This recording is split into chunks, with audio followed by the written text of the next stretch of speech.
gravação. Ativa o seu som, por favor, doutor Patusco.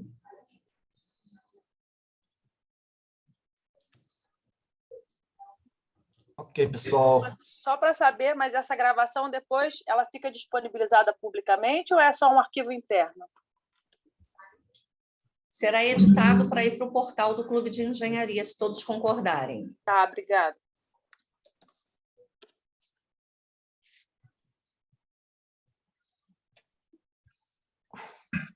Ok, pessoal. Boa tarde a todos e todas. Agradecemos aí a presença dos convidados, dos apresentadores, debatedores e todos que nos estão ouvindo, né? Eu sou Márcio Patusco, sou vice-presidente do Clube de Engenharia e vou ser o moderador das apresentações e conversas que nós vamos ter hoje aqui. Estamos iniciando o evento 230 anos da morte de Tiradentes, Liberdade e Soberania, 53 anos do Parque Estadual da Chacrinha. Este evento, né, visa lembrar o sacrifício de Tiradentes, né, nos 230 anos de sorte, pela independência e soberania do Brasil, né, quando, da mesma forma, estamos comemorando 200 anos da independência, né? E também o valor que tem o sítio histórico do Parque Estadual da Chacrinha, né? Queremos também chamar a atenção sobre nossos recursos naturais renováveis e não renováveis e sobre quem lutou pela soberania sobre esses recursos, né? E, obviamente, né, responder uma pergunta que muitos já fizeram e provavelmente estão fazendo, né, que é responder a intrigante pergunta, né? O que Tiradentes tem a ver com o Parque Estadual da Chacrinha? Muitos já fizeram essa pergunta e é o que a gente pretende, naturalmente e obviamente, responder com este evento, né? Este evento, né, ele tem participação de várias entidades, né? Essas entidades estão promovendo, né, são organizadoras e apoiando o evento, né, o Clube de Engenharia, com a sua diretoria de atividades técnicas, diretoria cultural, divisão técnica de recursos naturais renováveis, divisão técnica de recursos minerais, e também do CREA-RJ, né, Conselho Regional de Engenharia e Agronomia do Rio de Janeiro, da CEAERJ, né, Sociedade de Engenheiros e Arquitetos do Estado do Rio de Janeiro, com seu centro cultural, do Sindicato dos Engenheiros do Rio de Janeiro, CENGRJ, da ASACLA, né, Associação Socioambiental e Cultural do Lido e Adjacências, da AMAV, né, que é a Associação de Moradores da Praça Cardeal Arco Verde, do movimento Poesia Simplesmente, com apoio ainda do Parque Estadual da Chacrinha, movimento de defesa do parque, né? Da Embrapa, Empresa Brasileira de Pesquisa Agropecuária, da AEA-RJ, Sociedade dos Engenheiros Agrônomos do Rio de Janeiro, da APFERGES, Associação Profissional dos Engenheiros Florestais do Rio de Janeiro, da APGRJ, Associação Profissional dos Geólogos do Rio de Janeiro, do Movimento Bahia Viva e da Pastoral da Ecologia Integral Rio de Janeiro. Esses são entidades técnicas associadas a entidades socioambientais que estão organizando e apoiando este evento. Este evento, na verdade, é uma iniciativa do conselheiro do clube, chefe da divisão técnica de recursos naturais renováveis, o Ibado Santos, do conselheiro do Clube de Engenharia. A mecânica que nós vamos adotar dentro, a dinâmica, né, vai ser uma mesa de abertura, onde nós vamos ter 3 minutos para cada um dos integrantes, depois vamos ter apresentações, são 3 apresentações previstas, e depois uma dinâmica de debates que podem ser tanto entre os palestrantes e entre os participantes e, eventualmente, do chat, né? Então, a mesa de abertura vai ser composta inicialmente, né, do engenheiro Márcio Girão, presidente do Clube de Engenharia, do engenheiro Luiz Antônio Consenza, presidente do CREA, do engenheiro Jorge Antônio, representando a presidência do SENGE, da arquiteta Isabel Tostes, presidente da CAERJ, e a arquiteta Ana Lúcia Miranda, diretora de atividades sociais e culturais do Clube de Engenharia. Então, estes são os que comporão a mesa de abertura, e eu passo já diretamente para o engenheiro Márcio Girão a sua primeira colocação, né, de abertura. São 3 minutos para cada um dos representantes, né, dessa mesa de abertura, para que a gente, então, dê início à nossa conversa, né? Então, Girão, é sua palavra. Ok, obrigado, Patusso. Em primeiro lugar, queria cumprimentar os palestrantes, o professor Renato Ramos, a professora Camila Agostini, da UERJ, o escritor André Mansur, que ainda está entrando, e também os debatedores. Eu não sei se o deputado Eliomar Coelho, me parece que ainda não está, o vereador Raimon, o Luiz Cossenza, o Olímpio, a Isabel Tostes, e a Ana Lúcia também está incluída entre as debatadoras. Então, boa tarde a todos e a todas. Eu vou começar dizendo que nós nos acostumamos a olhar, o olhar contemplativo do Pão de Açúcar, paisagem e monumento natural. Também, da mesma forma, seu entorno, o Morro da Babilônia e de São João. Além da beleza estonteante, são também uma parte da história da engenharia brasileira. História do sistema de defesa da cidade do Rio de Janeiro, mandado erguer pelo Marquês do Lavradio, por forças das ordenações manuelinas portuguesas, objetivando defender a cidade de ataques de bandeiras inimigas. Esse sistema de defesa e suas fortalezas, erguidas por justa posição de fragmentos rochosos, é um exemplo da engenharia sustentável, legado de nossos antepassados. A Chacrinha, por sua vez, que dá nome ao atual Parque Estadual ali presente, fazia parte da área civil externa à Fortaleza da Vigia e do Reduto do Leme. Portanto, é do maior interesse do Clube de Engenharia, entidade precursora da engenharia brasileira, com mais de um século de existência, aprofundar o conhecimento sobre o patrimônio construído pelo homem, que usou a natureza como amiga, como os indígenas, para se camuflar e surpreender quem ousasse atacar. Assim, é importante saber sobre a passagem de um herói que não apenas quis defender a cidade do Rio de Janeiro, mas o uso soberano de todo o nosso patrimônio natural, que foi Joaquim José da Silva Xavier, o Tiradentes. Lembrar Tiradentes e homenageá-la nos 230 anos de sua execução foi precedida de fanfarra, procissão militar e 18 horas de discursos em elogios aos donos da colônia. É lembrar também daqueles que em todo sempre defenderam a soberania do Brasil contra os interesses colonizadores estrangeiros. Não pela força, como em sua época, mas pela submissão entreguista de nossas riquezas e renovados Silvérios dos Reis, não mais perdoando-lhe as dívidas, mas ampliando vergonhosamente suas posses e poderes. Também ali, pois está no decreto de condenação, Deus foi invocado como guardião da real, soberana e suprema autoridade que condenou Tiradentes. Não queremos novos mártires, mas o direito de selecionarmos o nosso destino, assim como Tiradentes sonhou que eu faria, em nome do povo de seu país. Obrigado. Obrigado, Girão.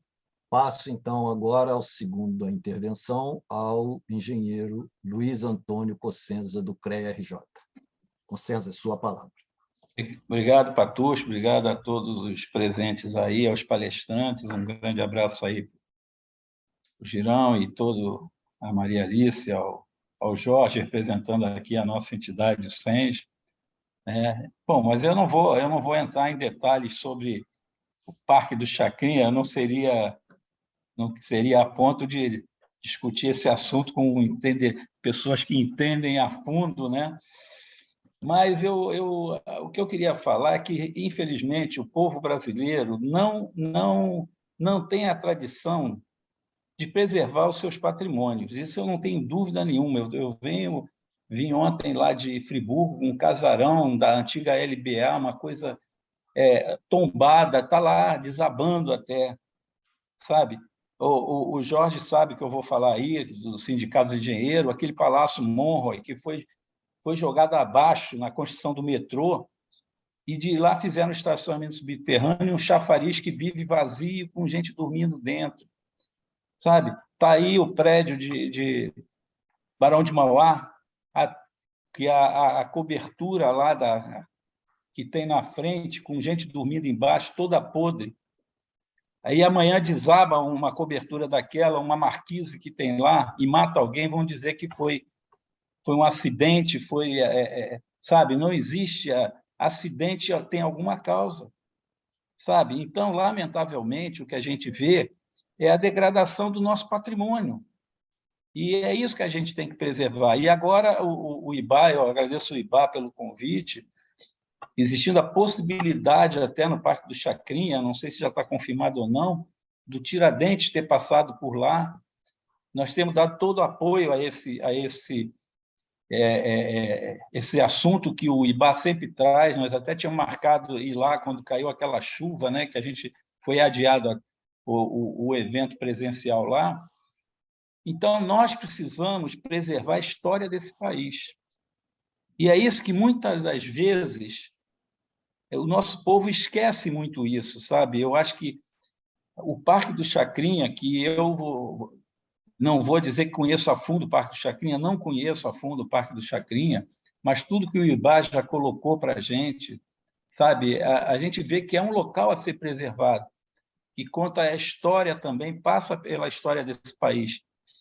Então, esse evento que trata desse assunto, para nós é fundamental. E esses outros assuntos de preservação da história, a gente tem que lamentar mesmo quantos prédios históricos aí são abandonados até que possa ser amanhã vir abaixo porque não tem conservação, sabe? Eu acho que é isso que falta às nossas autoridades. Não é só municipal, estadual, mas federal, sim, porque quem tem mais recursos é o federal e ele tem que preservar essa nossa história. Então, eu quero parabenizar ao IBA, que foi o que trouxe esse assunto aqui para o CREA. E IBA, você sabe que tudo que vocês precisarem aqui do CREA, a nível de filmagem, de estúdio, nós estamos à vontade. Eu, até mandar um abraço aí para o Renato, eu estou vendo ele aqui. Então, eu acho que é isso que a gente precisa, mostrar para as autoridades a importância que é a nossa história, como é aqui do Rio de Janeiro, e eu acho que a Isabel estava aqui, mas a CAERJ estava junto, a Carmen estava junto, quando a gente trouxe uma autoridade do IFAM para a gente resgatar a Rua da Carioca, que a Rua da Carioca faz parte da história do Rio de Janeiro, sabe? Então, é isso que a gente quer. Eu acho que é isso que o clube, os sindicatos de engenheiros, o CREA, a CAERJ e todas as entidades que possam participar, a gente fazer um movimento, sim, para preservar todas as nossas áreas de importância que contam a história do Rio de Janeiro e do Brasil. E eu acho que nós temos que unir nessas lutas. E é isso que eu espero, e é isso ao Clube de Engenharia, volto a falar no IBA, que trouxe esse assunto aqui, e dizer o que vocês precisarem, a estrutura do CREA está à disposição, sim. Tá bom? Parabéns aí ao IBA, ao Clube de Engenharia, que eu acho que coordenou esse evento hoje, tá? E colocar o CREA realmente à disposição para que vocês precisarem. Ok. Tá? Um grande abraço aí para vocês. Ok, obrigado, Cossenza. Passo a palavra, então, ao engenheiro Jorge Antônio, que está representando a presidência do SENGE, Sindicato dos Engenheiros do Estado do Rio de Janeiro. É sua palavra, Jorge Antônio.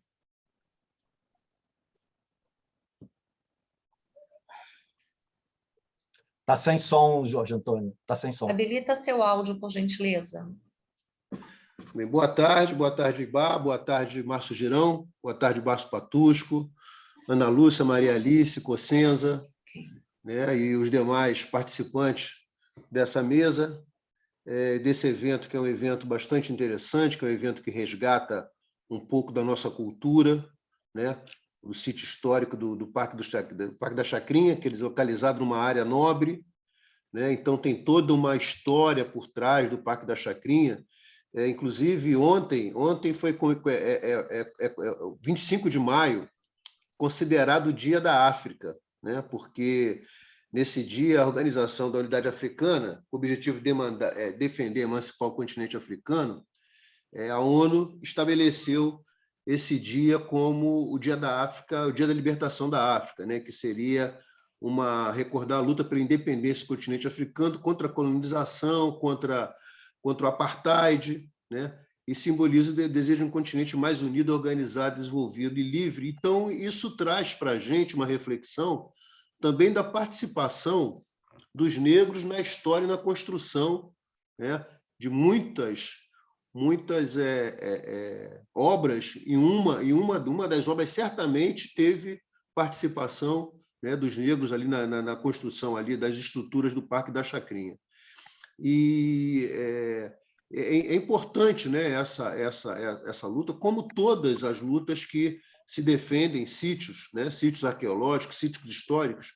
Então, o Sindicato de Engenheiros apoia essas iniciativas, né, e se ombreia com essas iniciativas, é muito importante, de forma que esses registros sejam informados para a sociedade, né, e para os jovens que estão estudando e acompanhando, para que essa defesa permaneça, né? Então, seja uma defesa permanente desses sítios históricos, da preservação ambiental, e eu acho que é muito importante para a nossa história, assim como o Cossenza falou de várias outras obras, outros monumentos. Eu acho que o Parque da Chacrinha, como outros parques, né, merece ser lembrado e ser defendido, né, e com essa importância da participação até do próprio Tiradentes, esse vínculo com o Tiradentes cresce de importância. Então, o Sindicato de Engenheiros elogia essa iniciativa, tá? Parabeniza, né, e considera muito importante, né, esse evento que o Clube de Engenharia está coordenando. Muito obrigado. Ei, Jorge Antônio, obrigado. Passo a palavra, então, nesta mesa de abertura, né, para a arquiteta Isabel Tostes, presidente da CAERJ, Sociedade dos Engenheiros e Arquitetos do Estado do Rio de Janeiro. Isabel, a palavra é sua.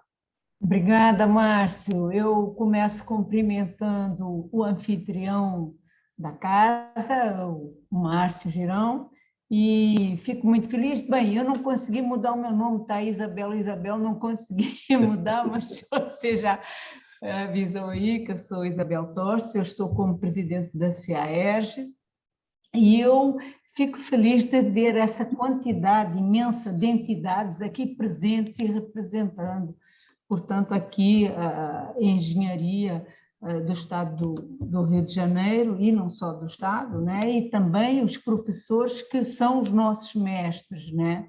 A minha pauta aqui, porque eu tenho que seguir as orientações do meu professor, que é o Ibá. Ibá é que sabe de tudo, e ele, Ibá, você está de parabéns, que você conseguiu levar adiante e fazer esse encontro de nós todos, que você tanto queria. Eu também, com César, ia ao tal encontro, que choveu e não conseguimos ir ao Parque do Chacrinha. Mas a minha pauta aqui é em cima do funcionalismo público, né? Portanto, dos engenheiros e dos arquitetos, e isso fica muito evidente, quer dizer, já vou chegar ao Tiradentes, fica muito evidente quando nós tivemos em 2019 aquele desmoronamento que aconteceu no Parque da Chacrinha, em que as plataformas históricas e as rampas foram sumidas, e o próprio duto da água. E aí o que é que eu quero dizer com isso? Um geólogo, e eu acho que tem geólogos aqui também no nosso encontro, um geólogo não se forma de um dia para a noite, é um acúmulo de conhecimento. E assim, eu acho que a diferenciação do servidor público, ao conhecer a sua cidade, o seu estado, é exatamente esse acúmulo de conhecimento, é você repetidamente fazer intervenções em determinadas áreas que você já sabe o que é que ocorre, e isso é que lhe dá, portanto, esse potencial e essa diferença dos outros servidores. E por que é que eu digo isso? Porque nós estamos a ver esse desmantelamento do serviço público, não é só a nível federal, é a nível estadual, a nível municipal, não temos concurso público e, portanto, nós precisamos disso para repor os nossos servidores. Hoje em dia, tanto no Estado como no município, eu não tenho os números precisos, mas eu acho que, no mínimo, 30% dos cargos estão vazios, tá? E isto aqui com a perspectiva das pessoas se aposentarem. Quanto à passagem do Tiradentes por lá, como vocês percebem, eu tenho sotaque português, mas há uma coisa aqui que vocês não sabem.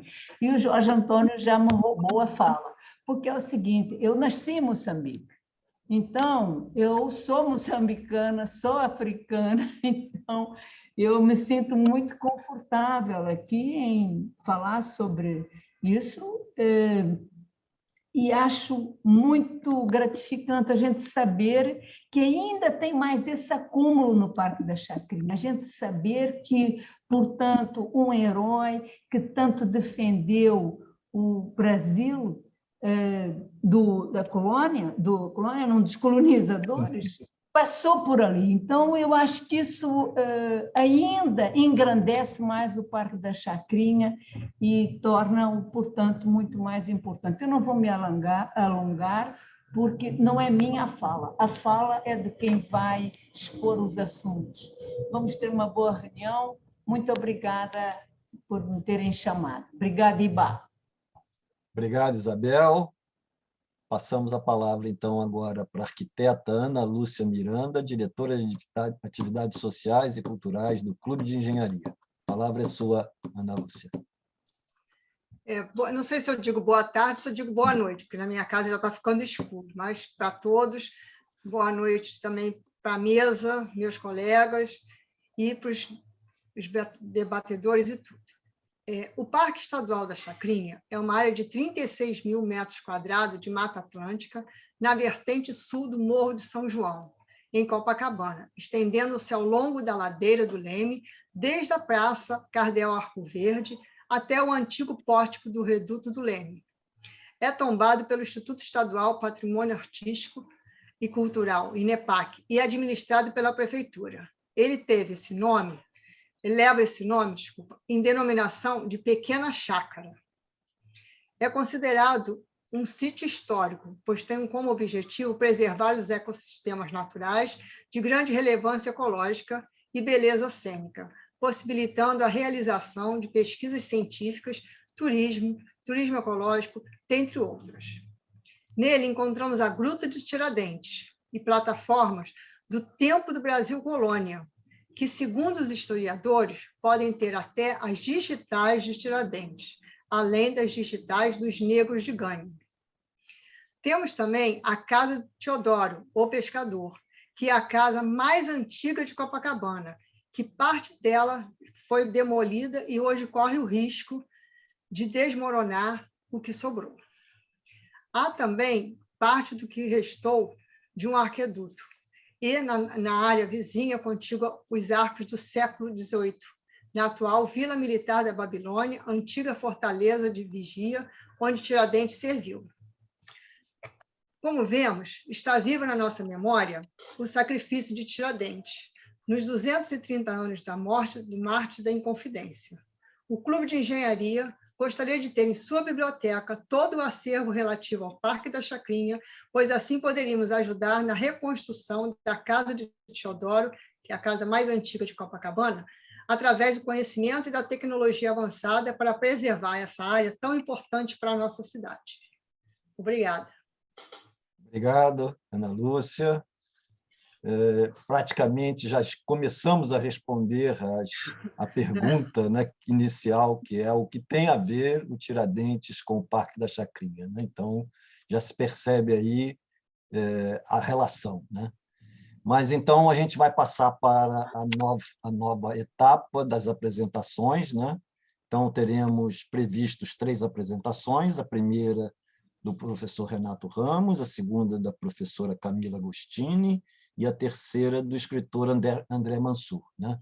Então, a primeira apresentação é do professor Renato Ramos, geólogo formado pela UERJ em 1988, com mestrado e doutorado pelo Programa de Pós-Graduação em Geologia da UFRJ, professor da UFRJ desde 2005, lotado no Departamento de Geologia e Paleontologia do Museu Nacional, atuando na graduação e na pós-graduação em Geologia. Atualmente é presidente da Associação Profissional dos Geólogos do Rio de Janeiro, membro do Conselho Diretor e Editorial do Clube de Engenharia e vice-chefe da DTE de Geologia e Mineração.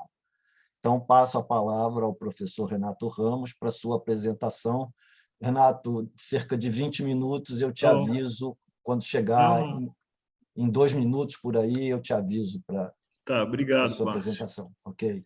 Então, primeiro, antes de abrir a apresentação aqui, eu queria agradecer imensamente aí o convite do IBAR, né, de me colocar nessa mesa. Eu sinto bastante honrado, né, e eu fiquei matutando aqui o que eu poderia contribuir acerca da participação, da presença do Tiradentes no Parque da Chacrinha, tendo em vista aí a Camila e o André Mansur, que são um arqueólogo, um historiador, né, que vem pesquisando a presença tanto o Parque da Chacrinha quanto a presença do Tiradentes no Rio de Janeiro. O André Mansur, ele tem um livro publicado sobre esse assunto, mas eu espero que eu vou conversar algumas coisas aqui acerca do parque e da Gruta de Tiradentes, né, que é uma das feições que levam o nome, levam a lenda, né, da presença do Tiradentes. Deixa eu ver se eu vou botar aqui a minha apresentação.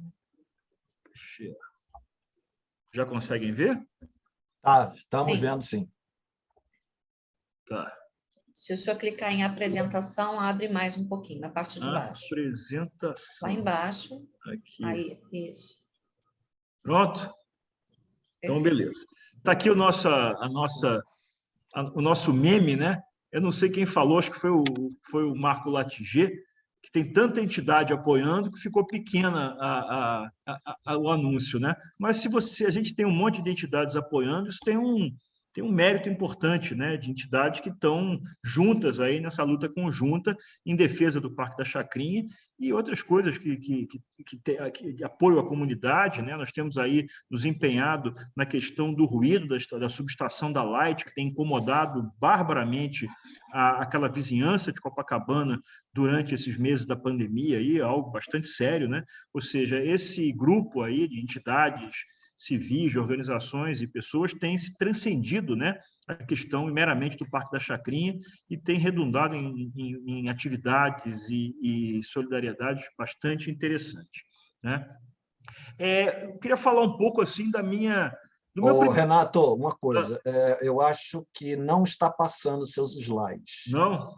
Eu acho que esse problema dá sempre, então é preferível... Passou agora? Agora passou. Então, eu vou deixar assim nessa... Está visível, melhor, né? Está visível, está visível. Está visível. Então, sem problema. Só um detalhe, Renato, Cláudio Capes quem está falando. Na apresentação, vai lá embaixo em modo leitura. Se clicar na janelinha lá embaixo, no ícone, modo leitura, ele passa a apresentação. Tá passando? Agora está. Agora está na apresentação. Então, eu vou contar o meu primeiro contato com o Tiradentes, né? Esse é um casarão bandeirista, é a Fazenda São José do Manso, fica na Serra do Itacolomi, na região de Ouro Preto, no município de Ouro Preto. Esse casarão bandeirista é uma das construções, é uma das 5 mais antigas construções da região de Ouro Preto, da antiga Vila Rica. Ele foi construído em 1710, provavelmente por um bandeirante paulista, um dos pioneiros ali sertanista, né, que entrou para explorar ouro naquela região, e esse casarão está de pé até hoje. Essa é uma foto recente, hoje ele é a sede do Instituto Estadual de Florestas de Minas Gerais. Mas essa fazenda, nos anos 70, ela foi comprada por um primo meu. Essa fazenda ela foi comprada por um primo meu, E um primo de primeiro grau do meu pai, do Olavo Cabral Ramos, filho de uma irmã da minha avó, e eu passei boas temporadas nessa fazenda no final dos anos 70, no começo dos anos 80. O que eu era? Eu era meio esquisito. Hein, Camila? Eu fazia escavações ilegais nessa fazenda. Eu passava lá em julho, na época das férias de verão, das férias de inverno. Já prescreveu, Renato, já prescreveu. Já prescreveu, né? Eu fazia escavações ilegais. Eu, com 15 anos, eu passava uma semana aí, um frio desgraçado, com a minha tia, a Guida, o Tarquínio já tinha morrido, meu primo, fazendo escavações aí nessa fazenda. Achava bastante coisa, está tudo guardadinho. Um dia eu vou doar de volta para o governo de Minas Gerais. Mas havia uma lenda nessa fazenda, que eu vou dizer por quê, quem era que me dizia essa lenda, que a cabeça do Tiradentes, né, tinha sido enterrada. A cabeça do Tiradentes foram deixando os pedaços do corpo dele ao longo da Estrada Real, e a cabeça dele foi fincada numa estaca no meio da praça na Praça da Liberdade, ali na Praça da Inconfidência, em Ouro Preto, onde é que está hoje esse monumento, né? E a cabeça dele, à noite, foi sequestrada, sumiu a cabeça do Tiradentes. Isso era um mistério. E uma das lendas que eu ouvia nessa fazenda era que a cabeça dele tinha sido roubada por amigos inconfidentes dele, que não tinham sido capturados, e enterrada na Fazenda do Manso.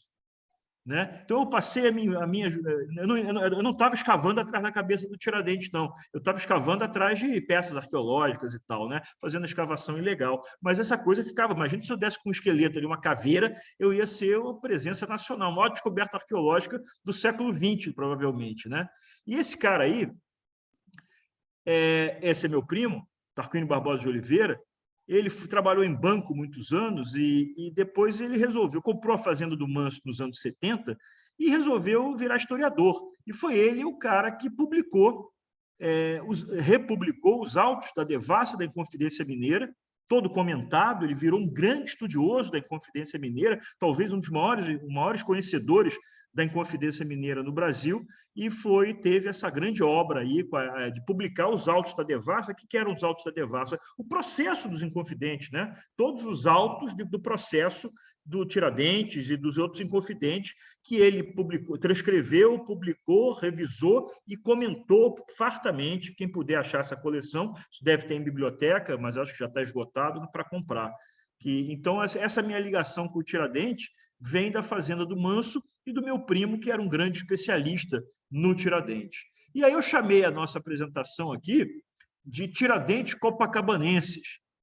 Né? Nós temos a nossa Eugênia, está aí, a Eugênia Copacabanense, que é uma espécie endêmica da Restinga do Rio de Janeiro, que era endêmica de Copacabana, e que a gente tem alguns poucos exemplares, um exemplar do lado da sede do Parque da Chacrinha, está aí. Ela é uma prima da pitanga, Eugênia uniflora, é do gênero da pitanga. Só que o gosto da Eugênia copacabanense não tem nada a ver com a pitanga. A pitanga é uma delícia. A Eugênia não é grande coisa em termos como fruta, apesar de ser um arbusto muito bonito. Né? Então, vamos pensar um pouco, eu acho que essa atividade de hoje é o Tiradentes Copacabanenses. Né?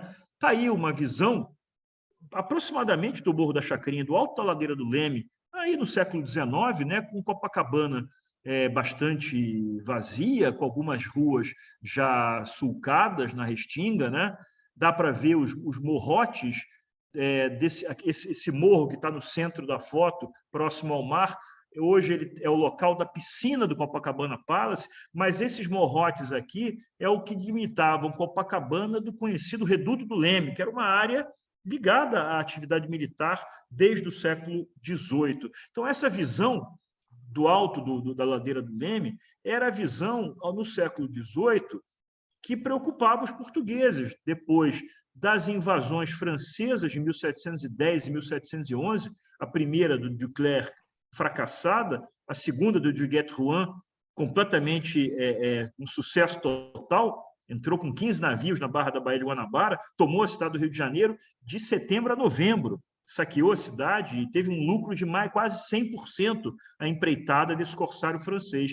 E isso aí alertou a colônia a coroa portuguesa, que já vinha recebendo reclamações do governador do Rio de Janeiro, que a defesa da cidade do Rio de Janeiro, no início do século XVIII, era uma porcaria. Eram fortes mal equipados, inacabados, mal armados, tropas escassas, né? E o Rio de Janeiro, como cidade principal do Brasil, a partir do início do século XVIII, por quê? Porque começa a descer o ouro das Minas Gerais. Né? O auge, aquele casarão que eu mostrei para vocês, de 1710, é do ano da ocupação francesa, da tentativa de invasão do Duclerc. E o Rio de Janeiro já era o local por onde estava escoando o ouro das minas, e a cidade se reveste de uma importância enorme que vai redundar algumas décadas depois na transformação do Rio de Janeiro na capital da corte, na capital da colônia do Brasil. Né? Então, essa preocupação com essa visão do mar de quem vinha de sudoeste, quem vinha já em meados do século XVIII do sul, os espanhóis. Né? Então, havia uma preocupação enorme por conta da coroa portuguesa, depois das invasões francesas, de que a Armada Espanhola, que estava causando problemas na colônia do Sacramento, no Uruguai, na Santa Catarina, já para a segunda metade do século XVIII, de invadir o Rio de Janeiro. E a ocupação desses morros ao redor de Copacabana está nesse escopo de você vigiar o litoral do alto. Né? Então, você olhar o litoral, quem estava vindo da costa ao sul, né, que era mais provavelmente os espanhóis. Então, a defesa, né, de você pegar a base do Morro de São João e o talos do Morro de São João. O que é um talos? Né? Você tem aí a escarpa do Morro de São João, eu estou tirando uma foto aí já da zona mais aplainada, ali perto da sede, e essa faixa de mata entre a escarpa do Morro de São João e eu que estou tirando a foto, é uma declividade, hoje florestada, chamado de talos.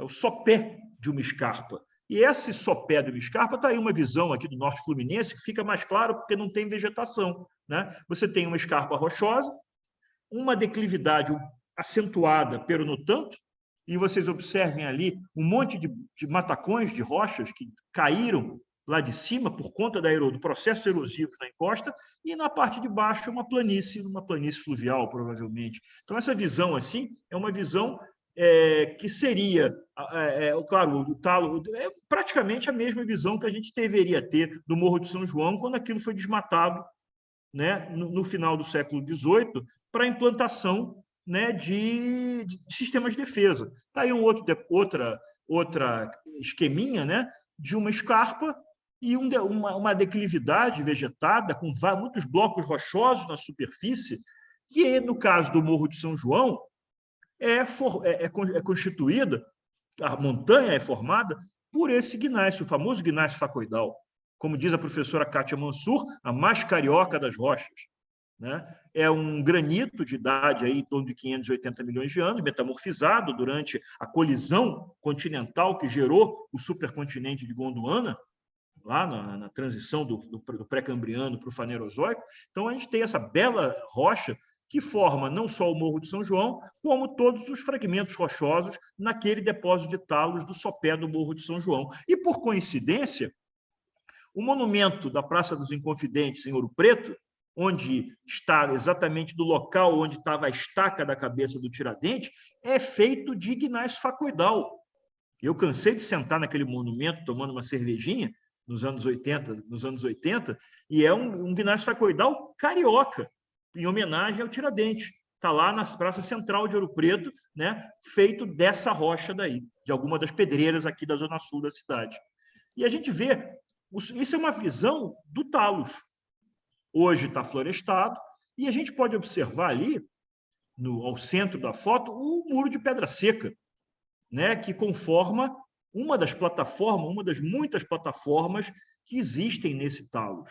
Né? E a gente pensa que essa feição, né, cheio de fragmentos rochosos, a gente pode ver em volta, né, fragmentos rochosos de vários tamanhos, né, elas foram quebrados, a área fonte desses fragmentos rochosos que construíram essa muralha para sustentar esse patamar foram, provavelmente, feitas com o uso de mão de obra escravizada ou de mão de obra militar, né, ou as duas, né, de material de construção obtido dos próprios matacões e fragmentos rochosos daquela encosta, material que vem nos últimos séculos ou milhares de anos caindo, né, por conta da erosão da erosão da escarpa do Morro de São João. E a gente vê aqui uma dessas plataformas, o Muro de Pedra Seca, ainda existente, e o aterro no interior, ou seja, todo, como a gente vem falando, né, toda uma engenharia de fazer nesse depósito de talos plataformas para a atalaia do litoral, em vários níveis, desde a parte mais alta até a parte mediana, né, de observação das embarcações que passavam ali na frente do mar de Copacabana, que a gente até hoje consegue, de uma parte mais alta da chacrinha, olhar por cima dos prédios. E aí está o aterro de solo e de rochas, né, que eles faziam um aterro por trás dessa muralha de pedra seca, algumas com drenagem, utilizando tipos de rocha presentes na área, como essa muralha aí, ela é praticamente toda feita de pedra de gneiss facoidal, mas na base dessa drenagem tem um matacão de diabásio, da rocha dos diques de diabásio, testemunhos aí da quebra do continente de Gondwana há mais ou menos 140, 130 milhões de anos atrás, ou seja, a história do nosso continente contado tanto nas rochas que ocorrem no Parque da Chacrinha, como também nos materiais de construção utilizados pelos militares para construir esses patamares. Está aí o pessoal em cima de um desses patamares, na subida nossa em direção ao Jequitibá, né? Nós estamos em pé em cima de um desses patamares que outrora foram utilizados para a atalaia dos militares e, posteriormente, no século XX, para a construção de casas, né, daquela comunidade que foi expulsa em 1972 durante a ditadura militar. Outra imagem aí interessante, mostrando ali ao centro uma das muralhas de pedra seca que sustenta uma dessas plataformas e uma série de matacões de gneiss facoidal entremeados com essas plataformas, né? Que também foram os materiais de construção quebrados para a construção dessas muralhas. Olha só os depósitos, os fragmentos que caíram lá de cima, rolaram lá de cima do Morro de São João, há centenas de anos atrás, ou milhares de anos atrás, posicionados, às vezes, um sobre o outro, e, às vezes, em posições bastante delicadas em termos geotécnicos, né? Porque a gente vai observar, em alguns momentos aqui, ó, uma enorme plataforma, uma enorme muralha de pedra seca ao fundo, e a presença de matacões de rocha, e, inclusive, muralhas mais altas, e com remanescentes das construções da comunidade que existiu lá até 1972. Esse depósito de talos, ele é interessante, provavelmente ele não existe mais, ele foi destruído, provavelmente destruído no deslizamento que teve em abril de 2019. Mas observa que eles estão um colocado sobre o outro e que há uma alvenaria de pedra antiga para tentar conter o rolamento desses blocos, uma das contenções geotécnicas, talvez devia ser, não sei, isso não existe mais antigas do Rio de Janeiro, né? Uma pequena contenção de alvenaria para esse bloco que está por cima. E também, às vezes, esses blocos, um sobreposto ao outro, geram pequenas cavidades, como essa daí. Né? Eu tenho um colega lá dentro de uma pequena cavidade, e são algumas dentro do parque. Por exemplo, aqui outra é um matacão com erosão na base. Isso tem acontecido em vários locais. Né? Essa erosão que está ocorrendo na base desses matacões pode, numa declividade relativamente alta, pode gerar aí acidentes geotécnicos nos próximos anos, se não for em alguns locais contidos. Mas, finalmente, a Gruta do Tiradentes. E eu botei gruta entre aspas, né? Porque nós não temos uma gruta propriamente dita. Nós temos aí uma superposição de 3 matacões de gneiss facoidal que geram pequenas cavidades entre eles, na base deles. E a gente pode observar, no centro da foto, uma pequena portinhola, uma alvenaria de uma pequena portinhola que provavelmente era um depósito. A gente não sabe a idade dessa alvenaria. A porta de madeira que devia ter aí, talvez já tenha apodrecido há muito tempo. Hein, Camila? Algumas escavações arqueológicas aí seriam importantes para entender um pouco o uso dessa gruta do Tiradentes, e que o IBA conversando desde os anos 80, quando o Ibá foi primeiro administrador do Parque Estadual da Chacrinha, ele já ouvia dos militares em serviço ali que o Tiradentes tinha passado por ali, dos moradores antigos, e era uma lenda urbana da presença do Tiradentes nesse local. Acho que a Camila e o André vão falar com muito mais propriedade sobre isso, né?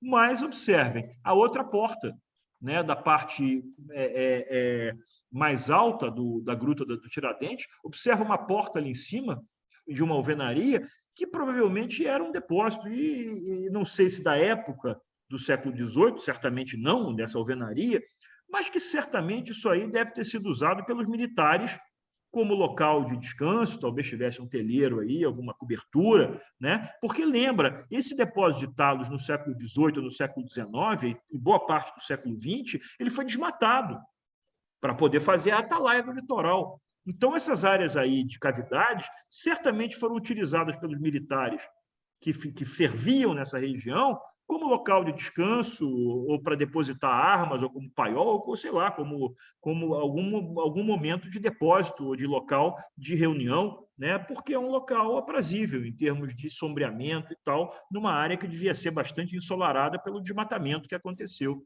Está aí uma visão do que é a Gruta de Tiradentes. São 3 grandes matacos de gneiss facoidal, sendo que o empilhamento deles produz essas pequenas cavidades que a lenda chama de Gruta do Tiradentes.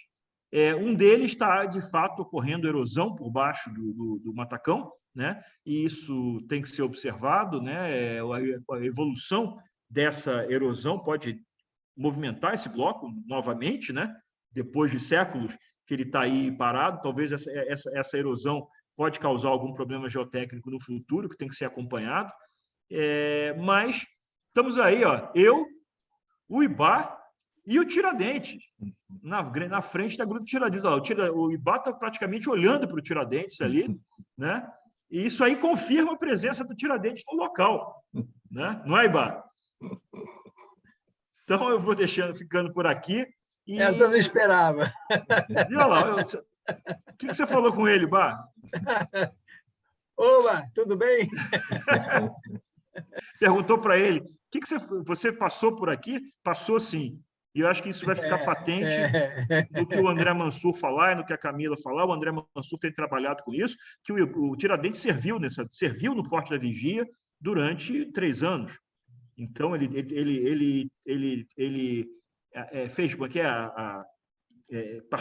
no finalzinho de 1775, ele começa a servir nessa região, deslocado de Minas Gerais com o seu regimento para ajudar na proteção da cidade do Rio de Janeiro contra uma possível invasão da Armada Espanhola que não se concretizou. Mas ele ficou a postos lá durante 3 anos, e se ele serviu no Forte da Vigia, certamente ele passou pelas plataformas da Chacrinha, porque ele era um suboficial. O alferes era um segundo-tenente, e ele certamente passou por esses locais, talvez muitas vezes, durante o seu serviço militar nessa região aí. Agradeço a todos a atenção, né, de um geólogo metido a historiador. Obrigado. Obrigado, Renato. Muito interessante a sua apresentação. Passamos, então, para a segunda apresentação, que é da professora Camila Agostini, da UERJ. Ela é arqueóloga e historiadora, professora do Departamento de Arqueologia da UERJ e coordenadora do Núcleo de Estudos de Cultura Material. É sua palavra, professora Camila Agostini. Márcia, obrigada. Bom, adorei o final, Renato, foi muito bom. Morri de rir aqui, muito legal. Bom, queria começar agradecendo, né, esse convite do clube, do Ibá. Realmente muito, valorizo muito, né, estar aqui. Acho que não é muito recorrente na nossa atuação como pesquisadores nas ciências sociais, né? Eu estou falando aqui da arqueologia, da história, um pouco da antropologia, da gente estar em diálogo com, né, engenheiros, arquitetos, engenheiras, arquitetas, o geólogo um pouco, a gente tem mais diálogo, agrônomo, né? Enfim, então muito, muito bacana.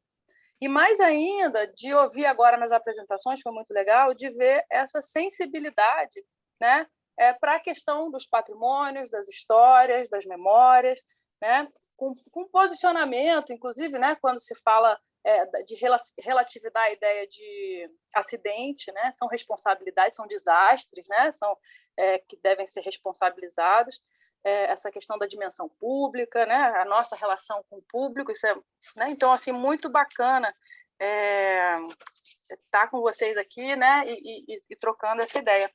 Eu vou um pouco já fazer uma pequena conversa com algumas coisas que foram colocadas, só, enfim, quando foi comentado que a Chacrinha é um sítio histórico, ela também recentemente foi registrada como sítio arqueológico no IPHAN. Né? Então, acho que, eu não sei se todos sabem, mas é uma informação, né, aí, sobre essa condição de proteção da Chacrinha. Eu tenho que fazer um parêntese, Renato, porque eu fiz a brincadeira, né, mas a gente não pode brincar com isso, então eu tenho que me retratar aqui, né, porque estar registrado como sítio arqueológico justamente é uma forma de preservar de ações ilegais, como aqui o Renato estava promovendo, né, que muitas pessoas promovem em suas casas. Isso é muito complexo, né? Hoje em dia, inclusive, é um caso delicadíssimo a questão do detectorismo, porque as pessoas estão com muita facilidade de acesso a detectores de metais e estão brincando de caça ao tesouro, né? Então, assim, a gente realmente tem uma questão bastante delicada com isso. Outra coisa que eu fiquei extremamente aqui feliz, com o coração pulsando, quando agora foi a Ana Lúcia, né, que falou sobre a casa do Teodoro e colocando em apoio, né, para a tentativa de recuperação daquela estrutura. Estou aqui realmente super feliz com isso. Para quem não está acompanhando, essa é uma estrutura, né, em termos de unidades domésticas, é a mais antiga que tem no parque. Tem uma série de memórias atribuídas a ela, e ela, com o tempo, tem uma parede que está em processo de arruinamento, num momento bastante agravada, né? E quando essa parede cair, outras paredes vão cair junto com ela, né? Porque uma parede apoia a outra. Então, é bem grave a situação, pode cair a qualquer momento. Então, se vocês realmente tiverem essa condição de apoiar o parque na reestruturação dessa ruína, a gente chegou a acionar IPHAN e INEPAC, as duas instituições estiveram no local, né? Mas não tem condições, né, públicas de arcar com o custeio dessa ruína especificamente. Existem muitas, né?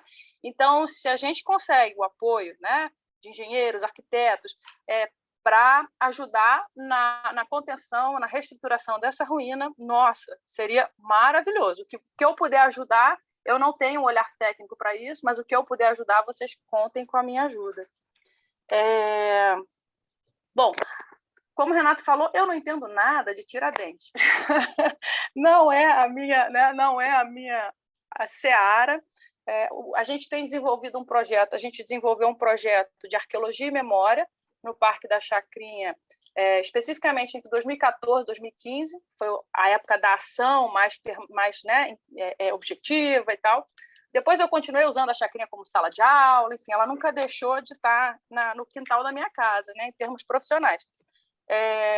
E nessa pesquisa a gente acabou abrindo muitas frentes, né? A Chacrinha tem muitas frentes, tem muitos tempos ali, né? Tem o tempo do Forte do Vigia, as chácaras, a ocupação militar, que é uma ocupação de longa duração, né? Ela vai se transformando também com o tempo.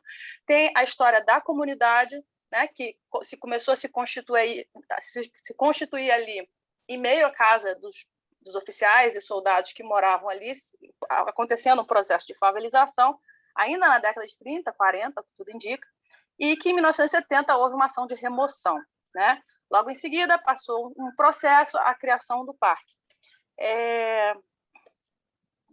Eu acho que eu vou frustrar o IBAR, não sei se todos vocês, porque eu acho que o IBAR esperava que eu viesse defender o Tiradentes, né, e fazer um mapeamento dessa relação com o Tiradentes.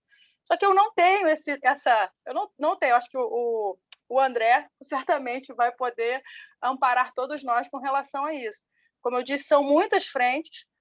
Acho que o próprio IBAR tem se dedicado, né, a mapear essa presença, Eu até achei que ele falaria aqui, porque eu acho que ele está reunindo muita documentação específica, né? Tentando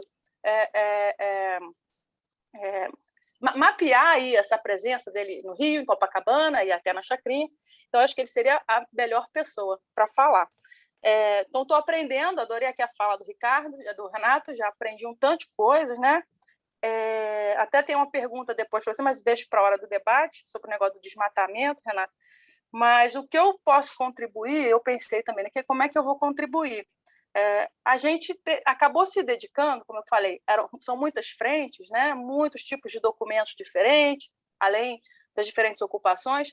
A gente, até agora, o momento, acabou se dedicando um pouco mais, né, para a última ocupação que teve ali antes de virar parque, né? Ou seja, a história mais recente da Chacrinha, que é aquela que está mais próxima de nós, inclusive, né? Que é a história dessa comunidade que foi removida em 1970 e que, em termos quantitativos, é o que mais se tem em termos de vestígios naquela mata, né? A gente tem as caixas d'água, as canaletas de captação, tem os muros, aí foi ótima a apresentação do Renato, que ele deu várias imagens, né? Eu não trouxe imagens.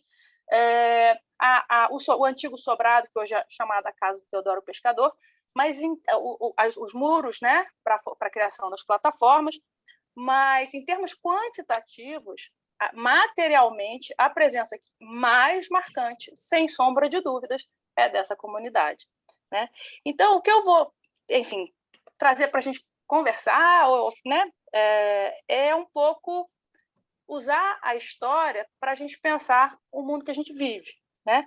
Então, eu vou fazer uma leitura aqui, ela é breve, um pouco juntando, né, essa homenagem a Tiradentes com os conteúdos, alguns conteúdos que a gente vem levantando com a pesquisa, para a gente fazer, enfim, para uma reflexão, para uma troca, né? Então, eu vou fazer essa leitura. O Parque da Chacrinha guarda muitos tempos, muitos personagens de muitas histórias. O acesso à mata pelas trilhas leva o visitante a alicerces de pedra que permitiram a ocupação da encosta íngreme. Uma ocupação militar de longa duração marcou essa paisagem. De tempos antigos, lá pelo século XVII, quando a visão privilegiada do morro ajudava na proteção da costa e controle no acesso à cidade, até ser local para a moradia de militares de baixa patente na primeira metade do século XX. A presença militar, nesse meio tempo, lembra que Tiradentes chegou a atuar na Guarda Nacional e esteve também no Rio de Janeiro dos 700. Dizem que ele esteve onde hoje é a Chacrinha. Pelo que se sabe, as notícias vêm de militares que moraram por ali. De toda forma, Tiradentes segue lembrado nas matas do parque como uma referência, como uma referência na homenagem à Gruta de Tiradentes. Uma possível guarita, algo que se supõe, hoje o Renato falou em depósito, né? Só a pesquisa vai poder aprofundar isso, ou mesmo um local de vigia dos navios que chegavam pelo mar. De certa maneira, é curioso como um revolucionário com ideais iluministas de liberdade e constitucionalidade do Estado seja exaltado por militares no Brasil, incluindo quando foi proclamado patrono cívico do país no governo Castelo Branco, em pleno regime ditatorial, na década de 1960. Esse personagem importante da história é lembrado na Chacrinha, assim como outro personagem ilustre, mas completo desconhecido, Teodoro Pescador. Ilustre porque, de alguma maneira, esse pescador ficou na história. Provavelmente graças à associação de sua memória às ruínas de uma casa, onde teria sido um sobrado. No ouvir contar de causos e histórias lembradas das ocupações que estiveram ali, sabemos do processo de favelização que ocorreu na primeira metade do século XX. Pedaços de paredes de cimento, tijolo, pisos e todos os cacos esparramados pelo chão falam da remoção dessa comunidade no ano de 1970. Junto com tantas outras favelas em um processo de higienização social da zona sul da cidade do Rio de Janeiro. Essas pessoas foram levadas para locais periféricos distantes. Com elas, também anônimos da história. como Dona Madalena Rezadeira, o sargento que cuidava de um mercadinho na base do morro, e Zé Cumprido, personagens que foram removidos da história. Antigos moradores dessa comunidade não têm notícias dessa presença de Tiradentes, nem de Teodoro, mas dessas gentes que podiam ser um tanto de coisas ao mesmo tempo. Nas memórias de infância de uma antiga moradora, cuja casa era uma das poucas com televisão, lá pelos meados do século XX, Zé Cumprido era um catador de papelão que morava na mesma gruta de outros tempos, tempo de Tiradentes. Zé Cumprido era o medo encarnado, uma espécie de bicho-papão evocado pelo pai para que a filha, ainda pequena, se comportasse, com medo de ser levada no saco. Do outro lado do morro, onde morava esse catador de papelão, no abrigo rochoso, com porta esculpida, sabemos dele por seus vizinhos imediatos. Seu nome, Carlinhos, um rapaz com sanidade frágil que fazia trocados pelas ruas de Copacabana. Na casa de Dona Madalena Rezadeira passavam as folias de reis, com seu cortejo de tradição rural, aos poucos abandonado pela vida na cidade. Esses mundos que se encontram nas favelas. Mais ou menos ali, onde diziam ser a casa dela, se encontra um oratório de pedras caiado de branco. Ela morava colada à antiga casa atribuída ao pescador Teodoro, que no século XX teria sido ocupada por um alemão.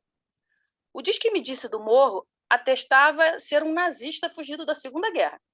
Passou a alugar cadeiras e barracas para banhistas e despertava medo nos arrabaldes.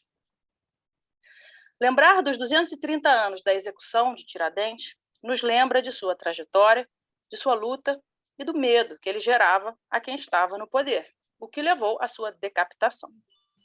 O medo também a quem se insurge contra sistemas de opressão.